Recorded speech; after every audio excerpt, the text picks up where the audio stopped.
Ladies and gentlemen, good day and welcome to Delta Corp Limited Q1FY24 earnings conference call. As a reminder, all participant lines will be in the listen-only mode, and there will be an opportunity for you to ask questions after the presentation concludes.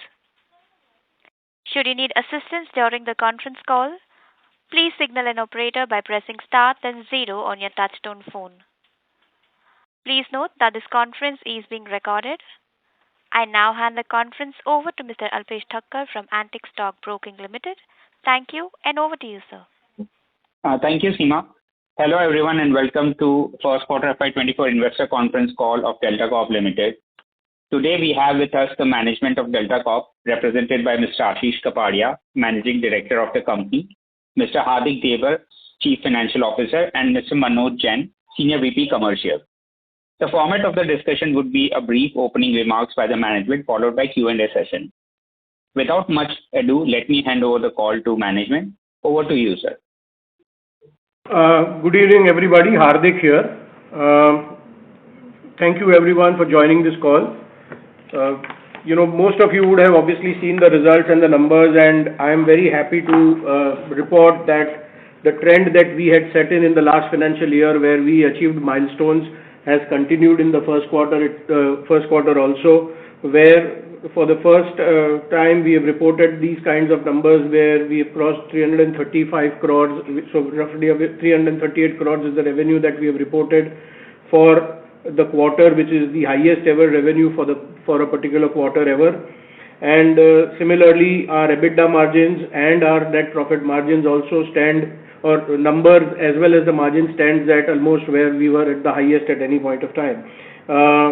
Having said that, there are no other, specific or out of the ordinary items as far as the numbers are concerned.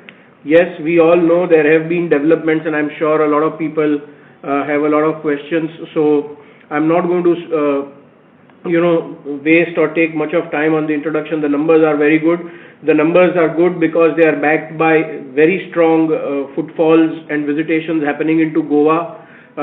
Like I said, the infrastructure development in and around Goa has been, going on at a brisk pace. We have a new airport. We have a new road. We have lots of new roads and bridges that have been improving the connectivity, and very soon we'll have a highway connecting Mumbai to Goa by the coastal expressway. All this is going to be very, very positive in the long run for the gaming business and the gaming industry. Just to give you a perspective from a footfall perspective, we have reported and registered roughly about a 25% increase in the visitations year on year, and almost a 20% increase in visitations quarter on quarter. So, all the numbers that are there are, being backed by very robust demand that is coming in from all quarters. Like I said, not spending too much time on smaller details, which I'm sure will be taken up during the question answer session. And I'm happy that I have my Managing Director, Mr. Kapadia, also online this time, and so is Manoj, my colleague from Goa. And we'll be pleased to take your questions and try and answer them to the best of our ability. Alpesh? Thank you very much. We will now begin with the question and answer session. Anyone who wishes to ask a question may press star and one on their touchtone telephone. If you wish to remove yourself from the question queue, you may press star and two. Participants are requested to use handsets while asking a question.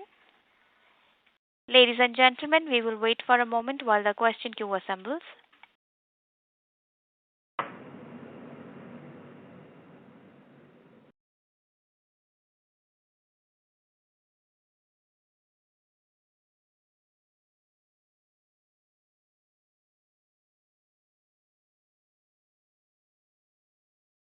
We take the first question from the line of Ms. Anushri from Alpha Invesco. Please go ahead. Hello. Am I audible? Not very clear, Anushri. Hello, am I audible now? Yeah, better. Yeah, hi. So, congratulations on a great set of results. So, I have two questions. Anushri, I'm sorry to interrupt, Ms. Anushri. Your voice is, you're losing your audio, ma'am. One second. Just a moment. So, better now? No. I think you'll have to lift your handset or go on to the handphone, one of the two, so that you are clear. Otherwise, we'll not be able to hear you. Is it better now? No. Hello? Hello? Yes, go on. Yeah. So I have two questions. So first is, what would be the face value of the chips that we have sold in the current quarter and for the full year 23? And second would be, so how much would be our non-negotiable chips that we give as promotion during this quarter one and in full year 23?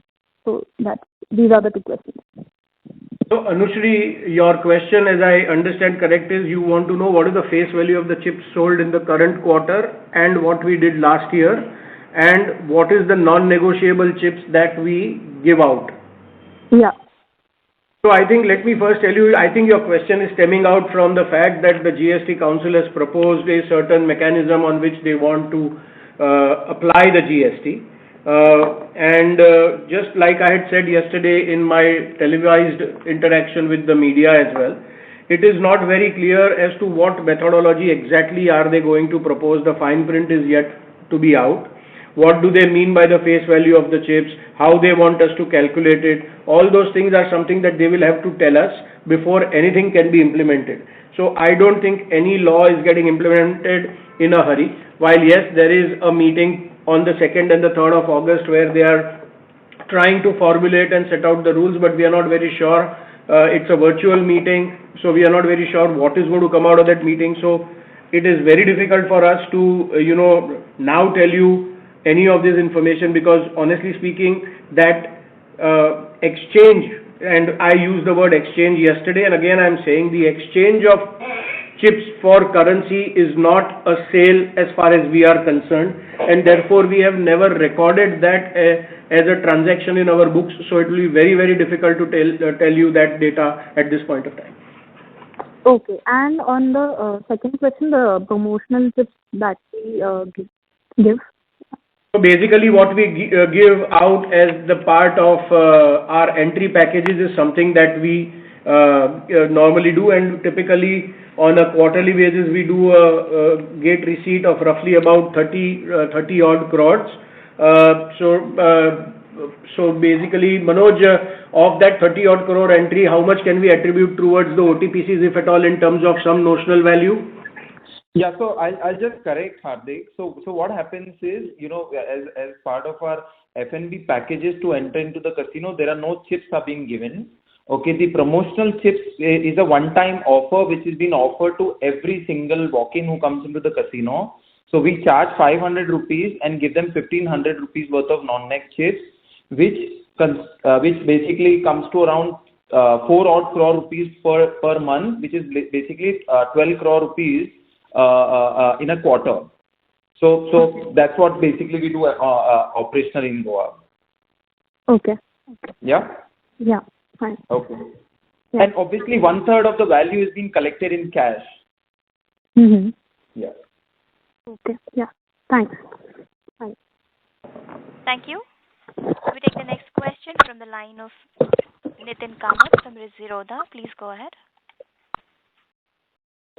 I need to ask one question, like, is management looking forward to go away with the chips or trying to implement the prepaid method of instruments for the casino? Sorry? We haven't, like I said, we have to yet wait for the fine print as to what the government wants us to do actually. And I don't think that is going to be the end of the story, because, I'm not sure how much have you followed what actions are being taken and what is being done. There is huge amount of representations. In fact, in our case, even the governments of Goa and Sikkim have made the representation, so we really don't know. And therefore, any prepaid instrument or doing away with chips is nothing on the on-wheel at this point of time. And I don't think doing away with chips or doing any of those things can be something that one can take a call so easily. Like I said, we'll have to see the fine print, we'll have to see what is expected, and we'll obviously come out with a strategy which is required to ensure that everything's hunky-dory. Makes sense. Yeah, let's wait. Thanks. Thank you, sir. The next question is from the line of Mr. Priyansh, an individual investor. Please go ahead, sir. Yeah. Hello. Yeah, please go ahead, Priyansh. Yeah. My question is that in earlier quarterly and yearly financials, we used to see a note that that casino industry has approached to Goa government for considering some waiver of this license fee during this COVID time. So what happened to that note? Because nowadays we are not seeing that note anymore. Did we get some refund from the government, or the case is gone? No, I would like to highlight, I don't know, you probably missed out on that, but I think in one of the calls earlier we had said that we have paid 50% of that. We had paid 50% of the amount as directed by the court, the Goa High Court. And then subsequently the matter was taken to Supreme Court. Supreme Court has directed us to pay a further 25% of it. So 75% of the disputed amount for which we were asking a waiver has already been paid physically. As far as the books of accounts are concerned, we have always, right from day one, have accounted for it. So in terms of the impact of that on the financials was never going to be there. And since that note, the reason why the note is not appearing is because it was a matter pertaining to that particular financial year and those particular quarters. It is not a matter of the current year or the current financial quarter, and hence that note has been done away with. That is as per accounting standards and as per law. And as far as the payment is concerned, we've paid 75% of the disputed amount. The balance 25%, whether payable or we get the refund of the 75 that we have paid, will depend on the outcome of the matter in Supreme Court, which is expected to be heard in the month of October.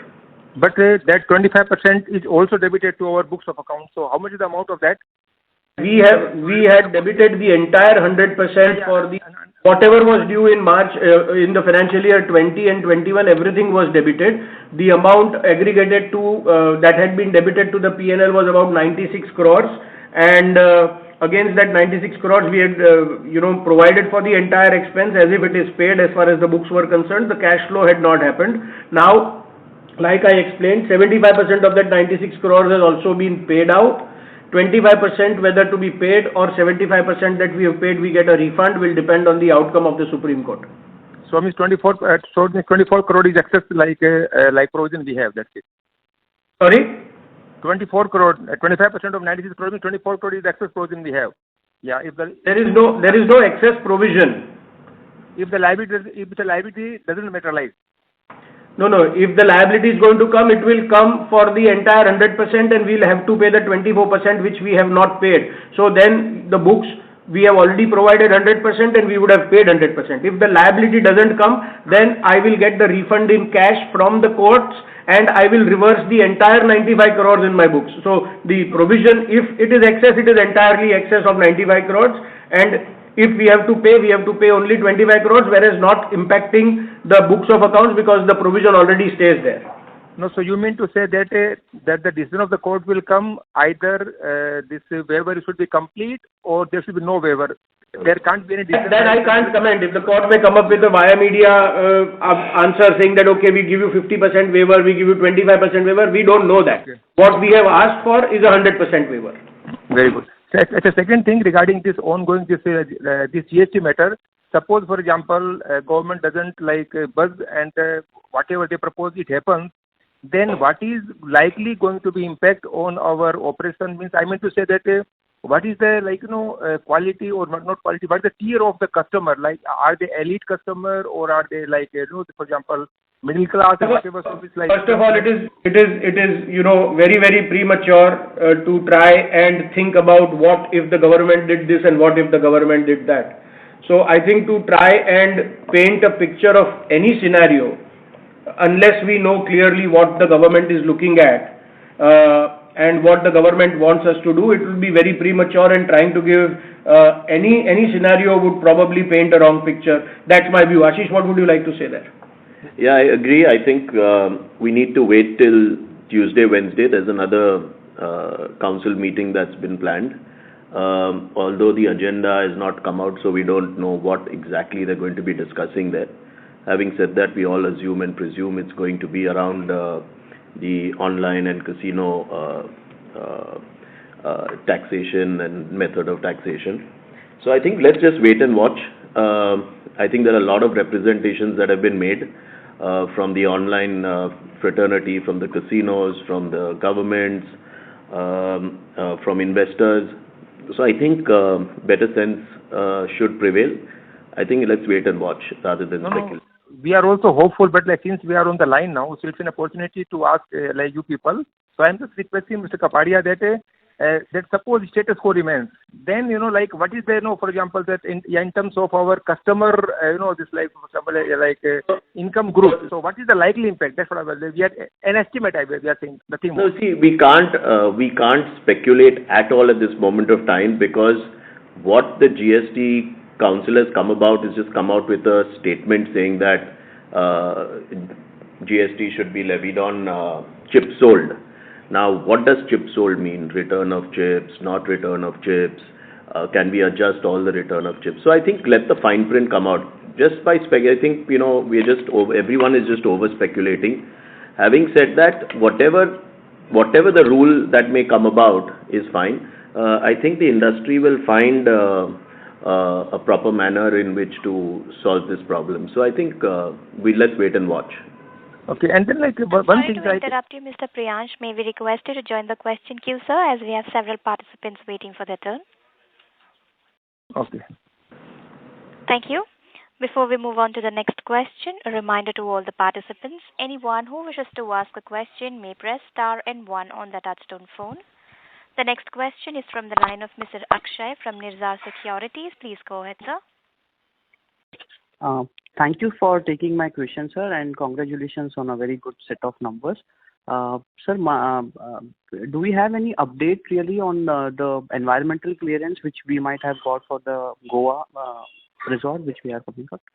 That is my first question. And second question is, just wanted to confirm with you again, you have mentioned in the past call that probably 100 worth of chips, if somebody buys, the casino at the end retains 17 to 18%, 17 to 18 rupees. So is that understanding correct, sir?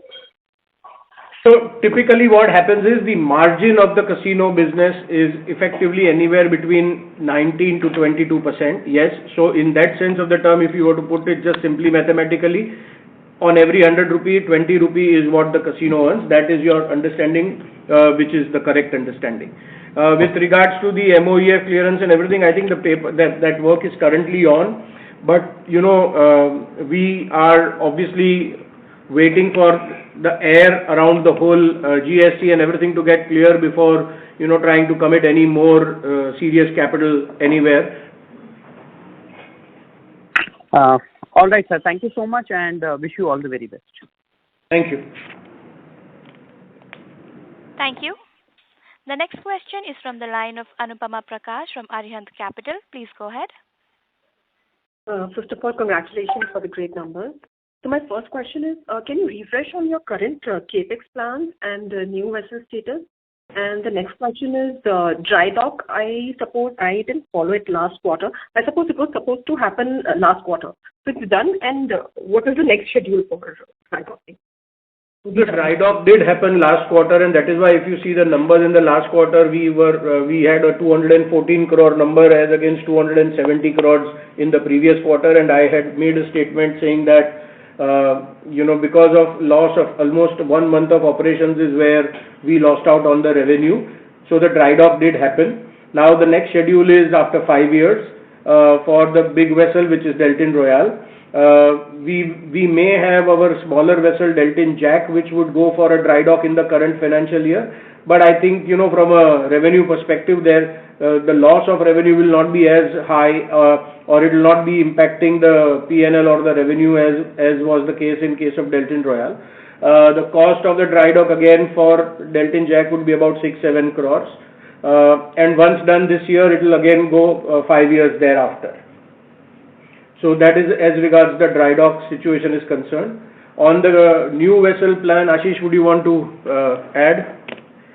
Yeah, so the new vessel is being built by us in India, and I think hopefully in the last quarter of this financial year, the vessel should be ready, and we are hopeful that we should get a full year of operation next year with the new vessel.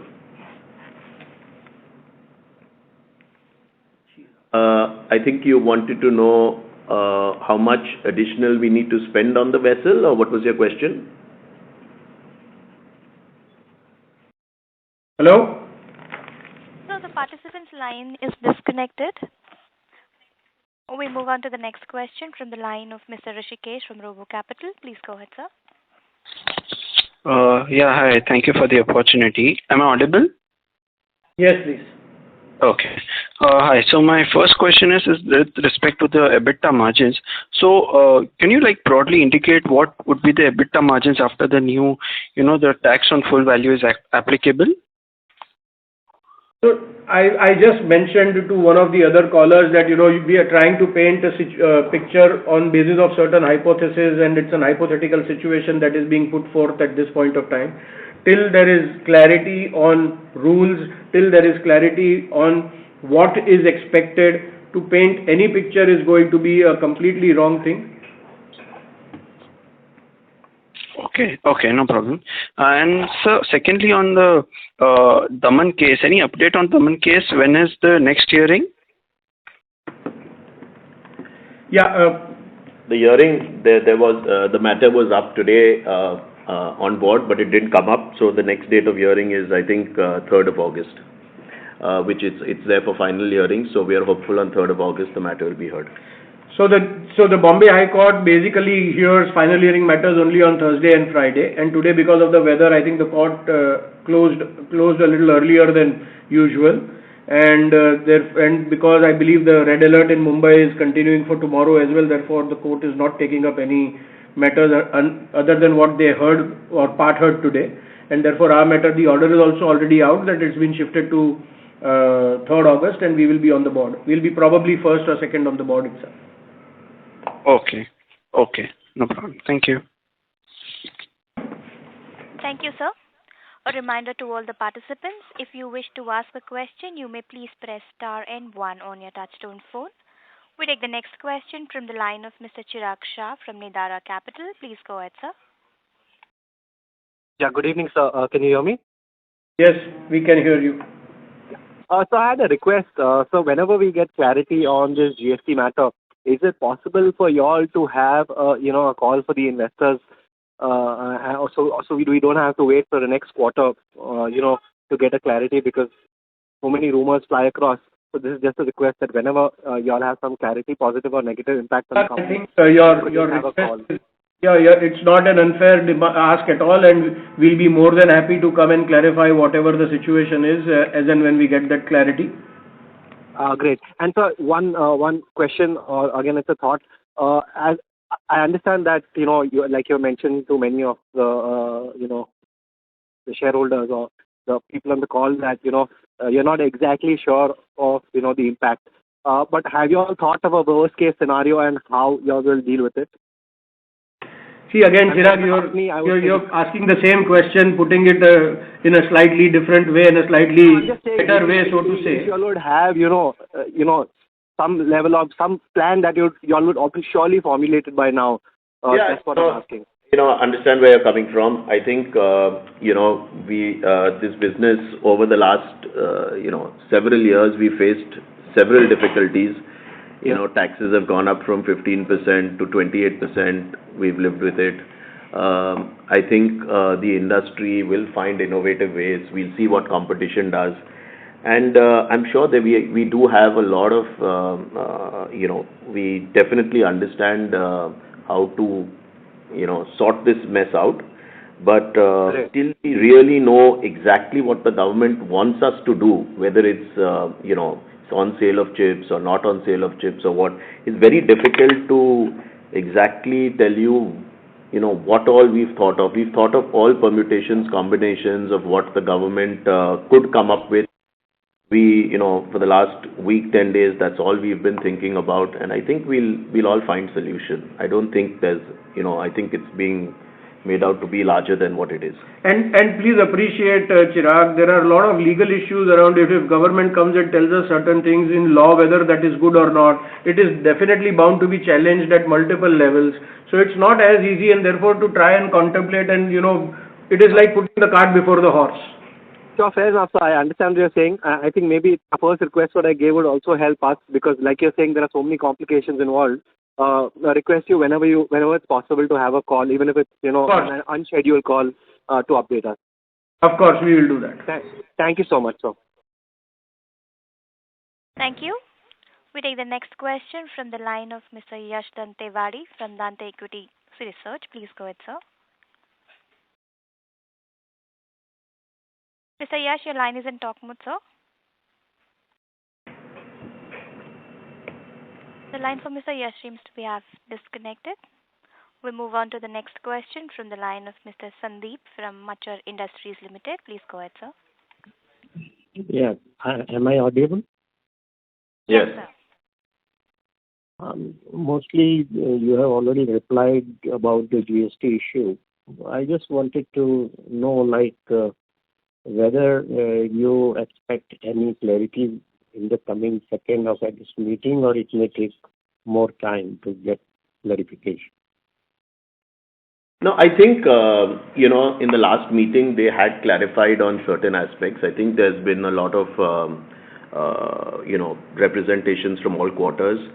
I think legally also the GST department needs to carry out a few things. And probably this meeting on the 3rd will address online casinos horse racing issue. Though, the real agenda has not yet come out. So only when the agenda actually comes out and we get to hear what they're going to be discussing. But we feel that obviously this is, it will be discussed in this meeting and some consensus will come out. But we also genuinely believe that, we have a lot of voice that is going to be raised both from the Goa government as well as the Sikkim government. And so, while there could be some direction that could be achieved, but I don't think a full closure may be achieved. Okay, thank you. Thank you, sir. A reminder to all the participants, if you wish to ask a question, you may press star and 1 on your touchtone telephone. We take the next question from the line of Mr. Arul Selvan from Independent Advisors Private Limited. Please go ahead, sir. Hi, am I audible? Yes. You are. Yes.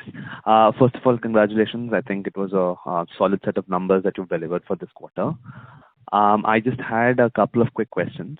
While I think most people are focused on the impact of GST on our casino operations, I was wondering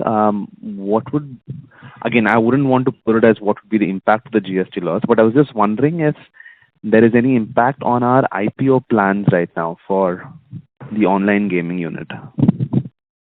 So, Arun, I have already gone on record and clearly said that, the investing community obviously would want absolute crystal clarity when it comes to online gaming, and they would want full, clear picture as to what the way forward is, and without which nobody is going to put $1 into any new investment, especially in a sector which has this kind of overhang. So keeping all that in mind, the IPO obviously is on hold, and we will revisit it once we have full clarity. Okay, I understand. Now, one more question that I have is actually with respect to a prior answer that a previous investor had asked.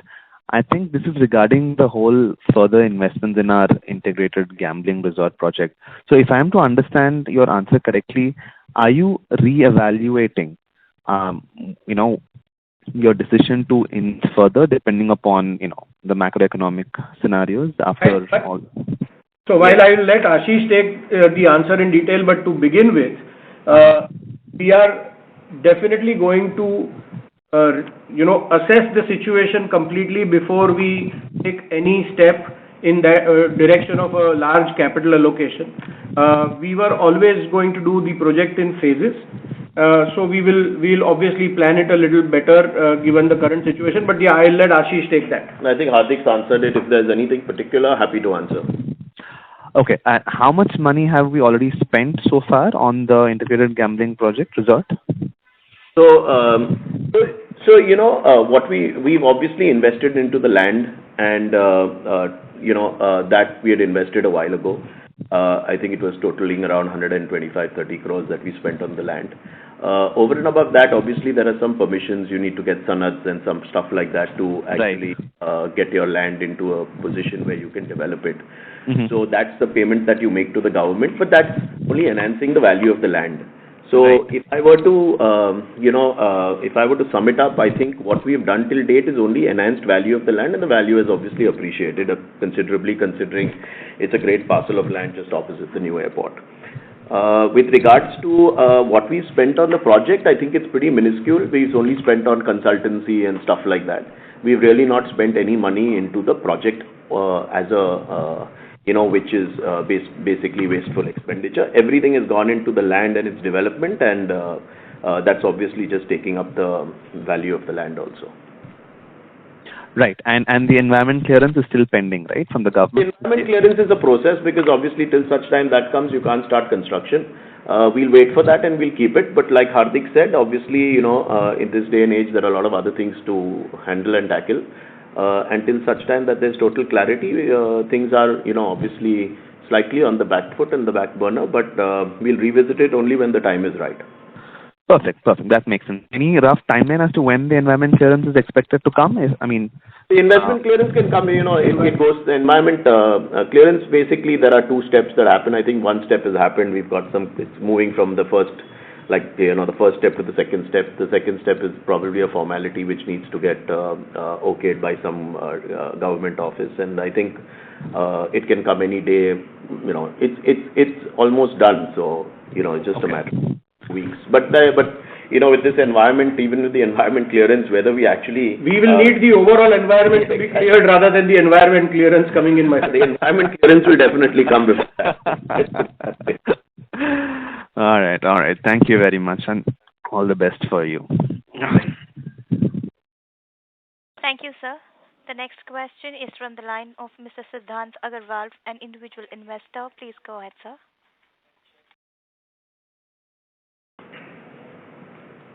Mr. Siddhant, your line is in talk mode, sir. You may go ahead with your question.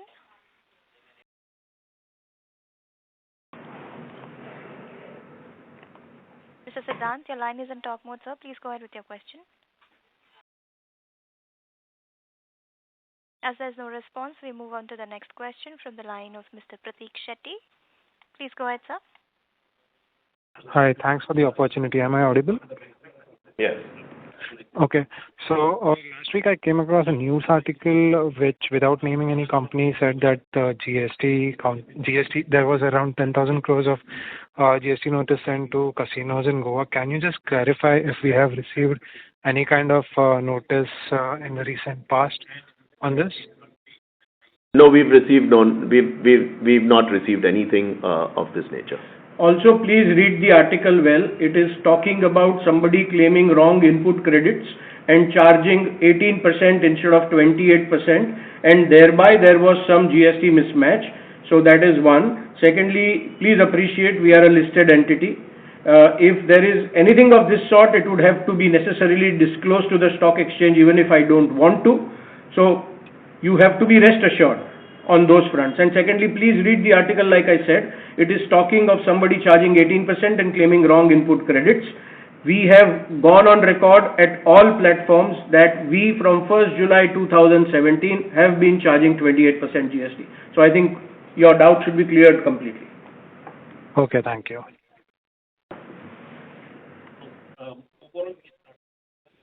Thank you, sir. We take the next question from the line of Mr. Siddhant Agarwal, an individual investor. Please go ahead, sir.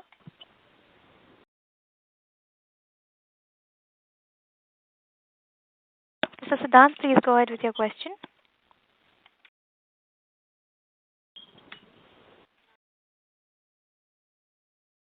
As there is no response from the line of Mr. Siddhant, we move on to the next question from the line of Mr. Priyansh, an individual investor. Please go ahead, sir. Yeah, my question is regarding this two expense item. One is this employee expenses. As compared to June 22, year on year, the employee expenses have gone up by 20%. So I think if you are going to go by this, so it is a really means dent in the profitability. So what action we are taking to reduce these employee expenses? And what was the other thing? You said two items. Other thing is that the hospitality sector is still in the losses. So what are we doing to just turn around this hospitality segment? Okay. So as far as the first part is concerned, Priyansh, the employee expense, obviously, bulk of it is coming from the online segment.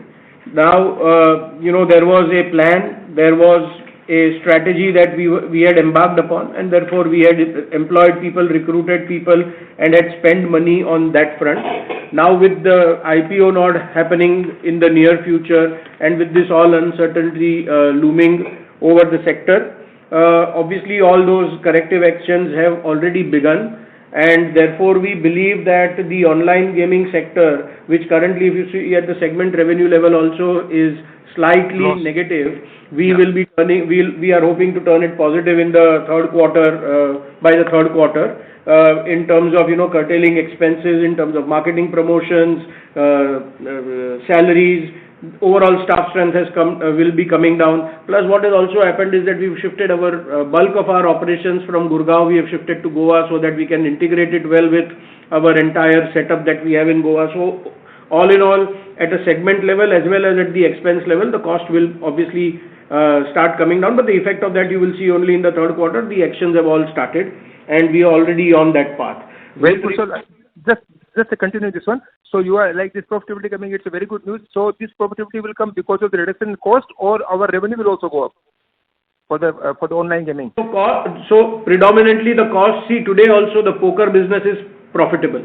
You have to look at the online segment with two businesses separately, poker and the multi-gaming platform. It is the multi-gaming platform where we were planning Rummy and the other activities, and which was going to be the strategic part for the growth initiative. That is where we were losing money. The moment I stopped, expenses on that front, poker was always positive. It was always profit making, and it will be profit making. So I don't think there is going to be any material difference as far as the poker business is concerned. Yes, it could only go better because there will be competition who, because of the new law requirements, etc., could be in some sort of a trouble, which the benefit obviously always comes to the market leader, which is us. So that's as far as the online game is concerned. With regards to hospitality segment, I think you need to understand that a part of my hospitality vertical is not earning me revenue in that sense of the term, but it is subsidizing the cost of my gaming operations. My hotel in Goa, which has about 106 rooms, at any given point of time, 80 rooms are complimentary, and I don't record a revenue on that. What we are going to be doing going forward is the costs of the hotel in proportion to the rooms that are being given free. We are going to be loading it onto the gaming business. Thereby, the hospitality segment will reflect the true picture. So only the revenue rooms and the cost for operating that revenue rooms will be debited to the hospitality segment. And you will see that even today, technically, the hospitality segment is actually profitable, but it is camouflaged because the costs of the casino, which otherwise the casino would have incurred in buying rooms from various hotels, etc., is getting covered by the hospitality segment. We are going to correct that in the coming quarters. But sir, like this way, since you are giving room free of cost, and like nowadays a 5-star hotel costs about 8,000, 10,000 rupees kind of this. So suppose, for example, even if you charge a token amount of 1,000 rupees, like will any customer mind it? Because whatever you can charge a token amount will be an additional revenue for the hospital side. I think that is best left to the business side and the operations side to decide how they want to engage in customer engagement. We cannot be thinking everything from a finance perspective and from a P&L perspective. Of course, everything, because here trying to cover a segment with 1,000 rupees or 2,000 rupees, you may potentially end up losing a customer because his ego might be hurt and he may feel bad. So I think it's best left to the operations team to decide the right strategy for the business. All right, sir. All right. Great, sir. Great. Thank you. Thank you, sir. Ladies and gentlemen, that was the last question for the day. I would now like to hand the conference over to the management for closing comments. So I think whatever were the apprehensions, wherever we could give clarity, we have tried and given clarity. We once again believe that a lot of air is being unnecessarily blown on the topic of GST. We should ideally wait for the government to come out with its full and final clarifications, notifications, rules, etc., before we jump the gun or we preempt anything. I think, like Ashish mentioned to one of the participants, that we are making too much out of it at this point of time without knowing what reality is. And wherever else we could give whatever clarifications, I believe all of us together have done to the best of our ability. And like I had said yesterday, the traction for the current month is excellent.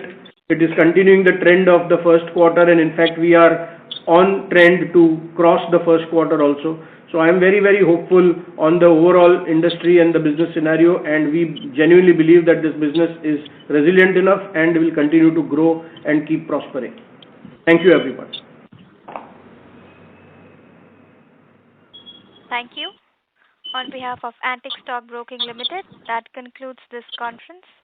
Thank you for joining us, and you may now disconnect your line.